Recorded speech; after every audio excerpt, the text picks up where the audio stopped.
Buenos días, buenas tardes, buenas noches. Los saluda su pastor y amigo Alfredo Alegría en esta tarde, por acá por donde yo estoy haciendo ahora mismo la grabación. Quiero animarlos a que apoyen nuestro canal en YouTube. Hemos abierto 2 canales. Hemos estado enfrentando bastante resistencia y parece que el canal se ha hecho invisible en comparación a la audiencia que teníamos anteriormente por quizás algunos videos que fueron quitados de circulación y algunos que en béisbol se le llaman, cuando miras pasar la pelota, strikes. Pero los animo para que por favor nos ayuden y den manito arriba y se suscriban a nuestro canal. El día de hoy yo quiero hablar acerca de las fiestas de Dios, las fiestas de Yahweh. Y quiero establecer algunos conceptos importantes porque cuando se habla acerca de esta temática de las fiestas del Señor dentro de la iglesia cristiana evangélica, donde nosotros nacimos como parte de la historia del pueblo, es tomada solamente como historia y nada más, historia del pueblo de Israel, pero son tomadas solamente dentro del contexto histórico, como algo que es válido pero históricamente. Pero según la doctrina tradicional cristiana, estas fiestas rituales perdieron su importancia debido a que son parte de la ley mosaica. Entonces se aduce que a partir de la venida del Señor Jesucristo, la ley cambió, por lo tanto las fiestas ya no tienen ningún valor espiritual o vigencia. Encontrando las personas que dicen esto de modo inequívoco, según, de modo inequívoco, en los versículos del Nuevo Testamento que dicen porque el fin de la ley es Cristo, para justicia a todo aquel que cree, en Romanos 10:4. Y otro versículo también en lo que se apoyan es Hebreos 8:7, que dice, porque si aquel primer pacto hubiera sido sin falta, no se hubiera procurado lugar para el segundo. Si nosotros analizamos bien el sentido de Romanos capítulo 10, versículo 4, encontramos que dice, porque el final de la ley es Cristo para justificar a todo aquel que cree, según una versión católica de Serafín Aucejo. Pero la otra versión que quiero mostrarles en este momento es un enfoque aún más claro acerca de lo que Pablo dijo, porque el propósito de la ley, oiga bien, propósito, o sea, propósito final, propósito fin, el propósito de la ley es Cristo para justicia a todo aquel que cree. Eso está en la Biblia textual. Entonces llegamos a comprender que fin no significa destrucción, desaparición, sino más bien fin, ¿verdad? No significa final, hacer desaparecer, totalmente pulverizar, sino que se habla más bien de fin y final como un propósito, como una meta. Piensa en esto. Si dijéramos el fin de la iglesia es el evangelismo, ¿estamos acaso nosotros diciendo que hay que cerrar la iglesia por causa del evangelismo? Vamos a cerrar todas las congregaciones porque el fin de la iglesia es el evangelismo. Por supuesto que no. Por supuesto que no. Por eso no podemos aislar una oración, una idea de su contexto. En la traducción que nosotros usamos al inicio de este corto que estoy haciendo, de Hebreos 8:7, el escritor de los Hebreos nos dice que el primer pacto de boda era imperfecto y tenía faltas o errores. La pregunta que surge a partir de esto es, ¿se equivocó entonces Dios? ¿Cometió errores Dios? ¿Le falló el cálculo a Dios? Meditemos bien antes de concluir y decir algo. Este pacto estaba compuesto de mandamientos que la esposa Israel tenía que cumplir y estaba lleno de promesas que Yahweh, Dios, el esposo, tenía que cumplir a la esposa Israel. Es decir, el antiguo pacto estaba cargado de promesas, mandamientos y compromisos bidireccionales, bilaterales. Pero volvamos a preguntarnos otra vez, ¿dónde estaba la falta del primer pacto? ¿Estaba en la letra, en la redacción de los compromisos legales que Dios estableció, o la falta estaba en la humanidad de las personas comprometidas con Yahweh, con Dios? Recuerden que no fue Yahweh quien invalidó el pacto. Su pacto fue invalidado por el elemento humano. La falta no estuvo en Yahweh, sino que más bien en el pueblo de Israel, que es la esposa infiel. Si usted se va a su Biblia y abre Jeremías capítulo 11, versículo 10, la nueva Reina Valera del año 2000 dice: se han vuelto a las maldades de sus primeros padres, los cuales no quisieron escuchar mis palabras, antes se fueron tras dioses ajenos para servirles. La casa de Israel y la casa de Judá invalidaron mi pacto. Estamos hablando del pacto de casamiento. Dios como esposo, de Israel la esposa. Y dice, el cual yo había concertado con sus padres. Pero vamos al texto griego en cuestión y meditamos un poco más.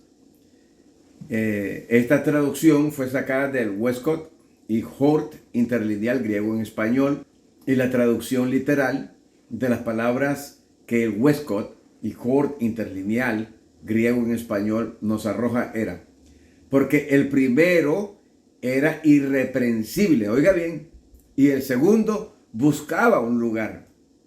Pero escuchó que dice que el primer pacto era irreprensible. Eso lo dice la escritura en griego del Westcott y Hort interlineal griego-español. Ahora, si leemos bien lo que dice la traducción del griego, es muy diferente a la traducción Reina Valera que normalmente todos nosotros usamos, que es la del 60. Porque si aquel pacto hubiera sido sin falta, dice la Valera, no se hubiera procurado el lugar para el segundo. Pero la versión de Westcott y Hort interlineal dice, porque el primero era irreprensible y el segundo buscaba el lugar. Entonces, si usted ve y usted es imparcial, usted llegará a la conclusión de que la Reina Valera está diciendo una cosa un tanto diferente a lo que la versión del griego dice.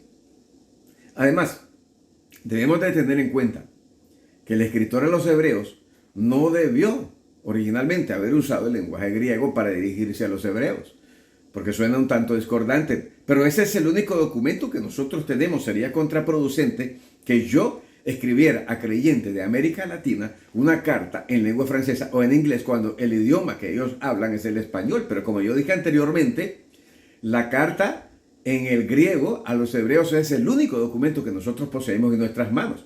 El documento dice, porque el primero era irreprensible. La traducción popular de la Reina Valera dice, porque si aquel primer pacto hubiera sido sin falta. Aquí tenemos dos significados diferentes, por lo tanto, polarizados. Uno dice que el pacto escrito con sus estipulaciones era irreprensible, y el otro dice que el documento sí es reprensible. El Tischendorf interlineal griego lo tradujo así: sí, porque el primer pacto, aquel estaba siendo sin falta, no probable, de segundo estaba siendo buscado. Eso literalmente. Porque si el primer pacto estaba siendo sin falta, no probable, de segundo estaba siendo buscado. Y esta traducción dice que el primer pacto estaba siendo sin falta, sin probabilidad que un segundo pacto buscara el lugar del primer pacto. Por favor, ponga atención. Si el antiguo pacto no tiene valor alguno porque tiene faltas y debe ser eliminado, entonces no dejamos base alguna para sustentar el nuevo pacto. Por favor, comprendamos que la legalidad del antiguo pacto es la base que sostiene la legalidad del nuevo pacto, y que no puede haber nuevo pacto sin la permanencia del viejo pacto. Si no comprendemos nosotros el antiguo pacto, el nuevo pacto va a resultar ser una religión nueva, desvinculada de la fe hebrea judía, como todas las religiones paganas. Sería una religión emergente, salida del aire, sin ninguna base histórica sustentable, sin el Dios de Abraham, de Isaac y Jacob, el único y verdadero Dios, y sin el Mesías profetizado en el antiguo pacto. Sería de principio y fin al fin. Eso sería una herejía completa. Entonces, antes de arribar o sustentar teorías de fe contradictorias a la Torá, al Pentateuco, debemos mejor, oiga bien, establecer un espíritu de investigación que nos lleve a la verdad incontrovertible que no difiere con la Torá, sino que está de acuerdo y paralelamente con la Torá y puede ser explicada. Entonces, estudiar las fiestas de otoño no solamente tiene importancia histórica, sino también tiene importancia profética.